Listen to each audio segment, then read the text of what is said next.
చాలా తక్కువ టైంలో అన్ని టిఫిన్‌లోకి సూట్ అయ్యేలా టేస్టీ టమాటో చట్నీ చేద్దామండి ఈరోజు. హలో అండి.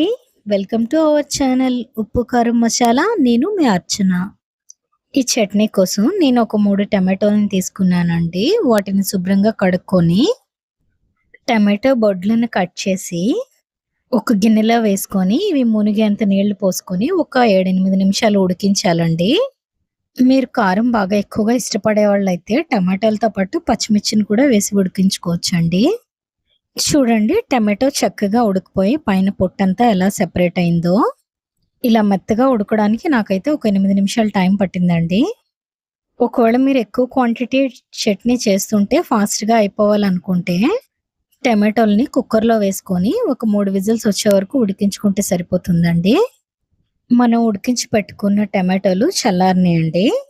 బాగా చల్లారాక ఈ పొట్టనేది సెపరేట్ చేసి వీటిని మిక్సీ జార్‌లో వేసుకోవాలండి. ఇందులోనే మనం టమాటోలను ఉడికించేటప్పుడు ఉన్న వాటర్ ఉంది కదండీ! దాన్ని కూడా వేసుకోవాలి. ఇవి మెయిన్ ఇంగ్రీడియెంట్స్ అండి. మన చట్నీ టేస్ట్‌ని పెంచేవి. పొట్టు ఒలిచిన వెల్లుల్లి, జీలకర్ర. నేను తీసుకున్న 3 టమాటోస్‌కి ఒక పావు టేబుల్ స్పూన్ జీలకర్ర, ఒక 4 వెల్లుల్లి రెబ్బలు తీసుకున్నానండి.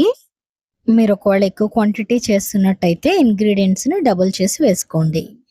ఇందులో ఒక 2 చిటికెళ్ళ పసుపండి, అలాగే రుచికి తగ్గ కారం, సాల్ట్ కూడా వేసుకొని మెత్తగా బ్లెండ్ చేసుకోవాలండి. చూడండి, మన చట్నీ రెడీ అయిపోయింది. ఇప్పుడు ఈ చట్నీ టేస్ట్‌ని మరింత పెంచే సీక్రెట్ ఇంగ్రీడియెంట్ అండి. అవే చిన్న ముక్కలుగా కట్ చేసుకున్న ఆనియన్స్.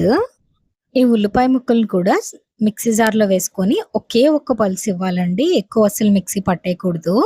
లేదంటే చట్నీని ఒక గిన్నెలోకి తీసుకొని కట్ చేసుకున్న ఉల్లిపాయలు అందులో వేసుకొని చేత్తో కూడా స్మాష్ చేసుకోవచ్చండి. ఉల్లిపాయ ముక్కలనేది మరీ మెత్తగా నలిగిపోకూడదండి. చూడండి, చట్నీలో ఇలా ముక్కలుగా కనిపిస్తూ ఉండాలి. ఈ చట్నీకి తాలింపు కూడా అవసరం లేదండి. డైరెక్ట్‌గా ఇలాగే సర్వ్ చేసేసుకోవచ్చు.